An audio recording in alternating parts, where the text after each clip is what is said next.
વિદ્યાર્થી મિત્રો, આજે આકૃતિના વિવિધ પ્રકારો પૈકી ત્રીજો પ્રકાર આપણે પાસ પાસેની સ્તંભાકૃતિની વાત કરીશું. પહેલા રેખીય આકૃતિની વાત કરી, બીજા ક્રમે સ્તંભાકૃતિ એટલે સાદી સ્તંભાકૃતિની વાત કરી, જેમાં એક એક સ્તંભ આવી શકે એક જ પ્રકારની માહિતી માટે. આજે પાસ પાસેની સ્તંભાકૃતિની વાત કરીશું. મિત્રો, જ્યારે સ્વતંત્ર ચલ એક હોય એટલે કે x બાજુ એક પ્રકારનો ચલ હોય અને આધારિત ચલ બે કે તેથી વધુ હોય, આધારિત ચલ બે કે તેથી વધુ હોય ત્યારે પાસ પાસેની સ્તંભાકૃતિ દોરવામાં આવે છે.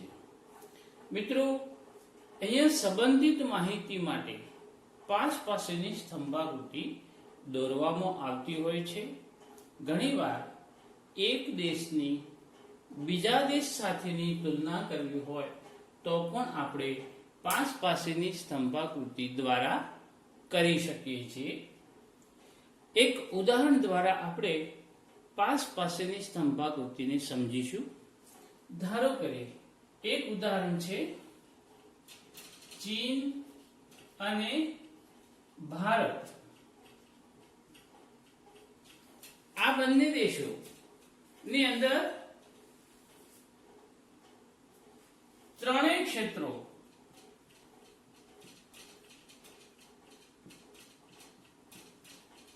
નું રોજગારીમાં સ્થાન કેટલું છે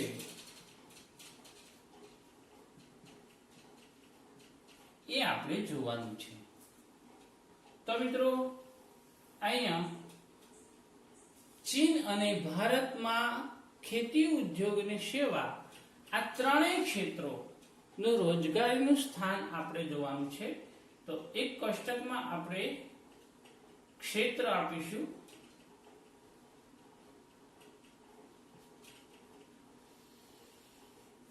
અને બીજા કોષ્ટકની અંદર રોજગારીનું સ્થાન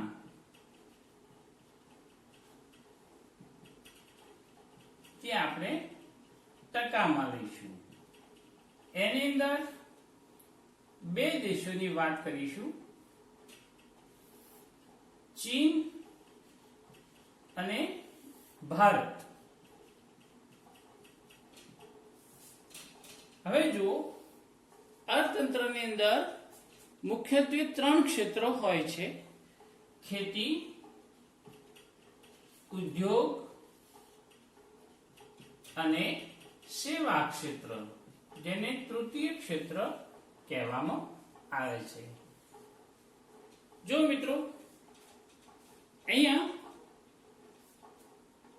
ત્રણેય ક્ષેત્રોમાં, ચીનમાં ત્રણેય ક્ષેત્રોમાં ખેતી, ઉદ્યોગ અને સેવા નું ક્ષેત્ર કેટલું છે અને ભારતમાં આ ત્રણેય ક્ષેત્રોનું રોજગારીમાં સ્થાન કેટલા ટકા છે તે આપણે ટકારી દ્વારા જોઈએ. તો ખેતીની વાત કરીએ તો ખેતીમાં કુલ વસ્તીના 50% વસ્તી ચીનમાં ખેતી રોજગારી પૂરી પાડે છે, જ્યારે ભારતની અંદર 60 થી 61% એટલે 60.5% લોકોને ભારતમાં ખેતી રોજગારી પૂરી પાડે છે. બીજું ક્ષેત્ર છે ઉદ્યોગ. ઉદ્યોગની અંદર ચીનમાં 22% લોકોને રોજગારી ઉદ્યોગમાંથી મળે છે, જ્યારે ભારતની અંદરથી 17% ની આજુબાજુ એટલે 16.8% વસ્તીને ઉદ્યોગમાંથી ભારતમાં રોજગારી મળે છે. અને છેલ્લે સેવા ક્ષેત્ર.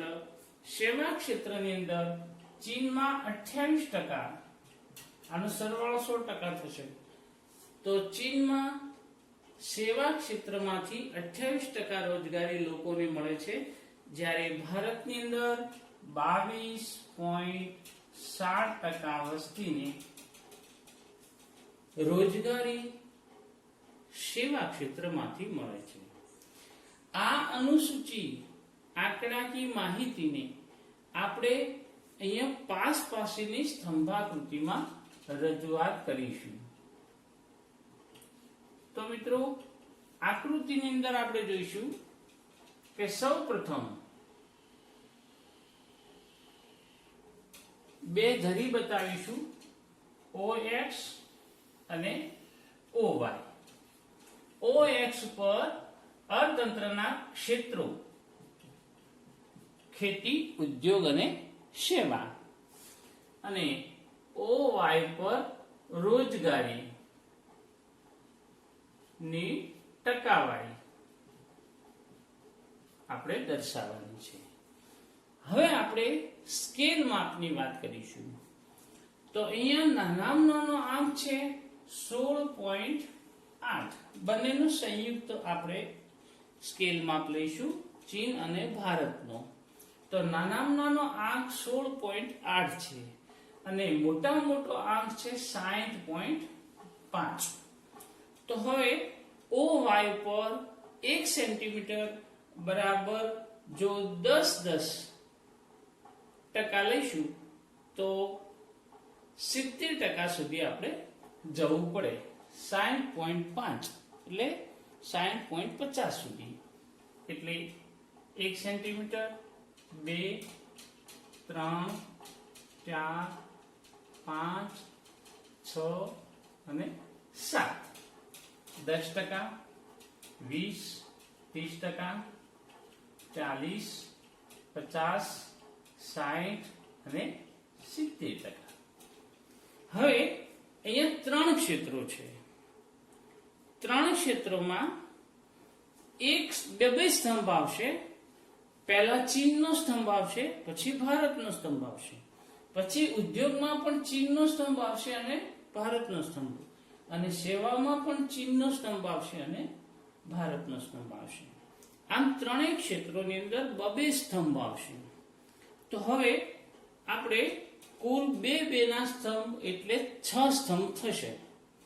2 ખેતીના, 2 ઉદ્યોગના અને 2 સેવાના. આ બે દેશોના સ્તંભ થશે અને 1 સેન્ટીમીટરની જગ્યા આપણે છોડીશું કે જેથી આકૃતિ સુંદર, સુલભ અને સપ્રમાણ બને. હવે કુલ 6 સ્તંભ અને 1 સેન્ટીમીટર છોડીશું એટલે 9 સેન્ટીમીટર સુધી આપણે જવું પડે. અંદાજે 1, 2, 3, 4, 5, 6, 7, 8 અને 9. હવે જુઓ, 1 સેન્ટીમીટર છોડીને 2 સ્તંભની 2 સેન્ટીમીટરની જગ્યા આપણે ખેતીની લઈશું. બીજું ક્ષેત્ર 1 સેન્ટીમીટર છોડીને 2 સેન્ટીમીટરની જગ્યા આપણે ઉદ્યોગની લઈશું, અને 1 સેન્ટીમીટર છોડીને બાકીની 2 સેન્ટીમીટર સેવા ક્ષેત્રના 2 ભારત અને ચીનના સ્તંભ લઈશું. હવે જુઓ, બંનેના આપણે સ્તંભ જોઈશું. તો ખેતીમાંથી ચીનને રોજગારી કુલ વસ્તીના 50% મળે છે. તો 50 સુધી આપણે જવું પડે.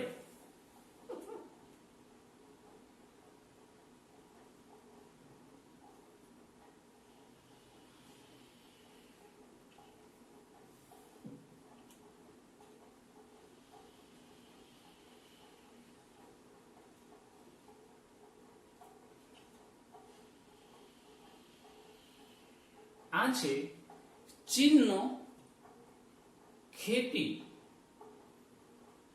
નો સ્તંભ. હવે ભારતનો 60.5 એટલે 60 અને 70 વચ્ચે 50.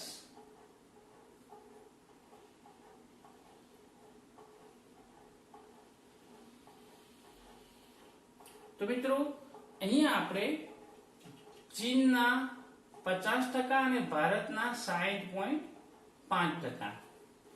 આ છે ખેતીના સ્તંભ. પછી ઉદ્યોગની વાત કરીશું તો ઉદ્યોગની અંદર 22% અને 16.8%.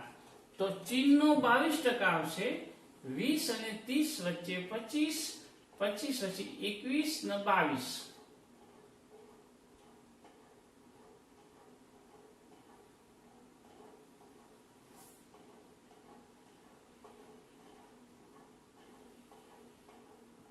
આ ચીનનો સ્તંભ આપણને જોવા મળશે.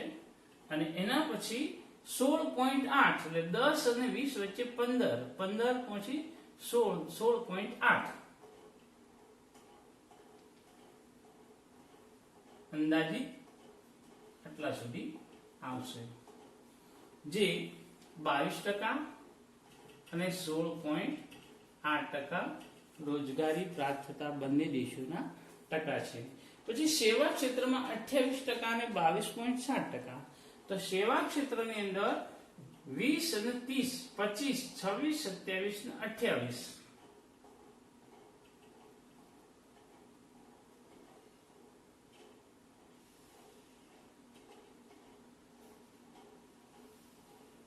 અને બીજો છે 22.7 એટલે 23%. તો 20 અને 21 ને 22, જે આ સ્તંભ છે એનાથી સ્લાઇડ એક પોઈન્ટ ઉપર. હવે મિત્રો અહીંયા આપણે 28% સેવામાંથી રોજગારી ચીનને મળે છે અને 22.7% રોજગારી ભારતને સેવામાંથી મળે છે. હવે આપણે જોઈએ કે દરેક સ્તંભ જે છે અલગ અલગ શેડથી દર્શાવવામાં આવે તો ચોક્કસ ખ્યાલ આવી શકે. એટલે અહીંયા માહિતી આપીશું કે પહેલા નંબરનો સ્તંભ છે એ ચીનનો અને બીજા નંબરનો સ્તંભ છે ભારતનો. જો ચીનના સ્તંભને આપણે આડી લીટી દર્શાવીશું અને ભારતના સ્તંભને ટપકા દર્શાવીશું, તો જ્યાં જ્યાં પહેલો સ્તંભ છે તે બધા સ્તંભ ચીનના છે.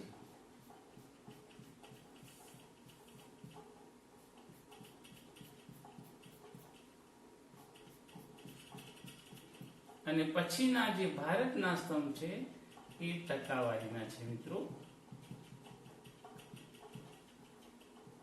એ ટપકાવાળા સ્તંભ છે બીજા ક્રમના, એ ભારતના ત્રણેય ક્ષેત્રોના રોજગારીના સ્તંભ છે.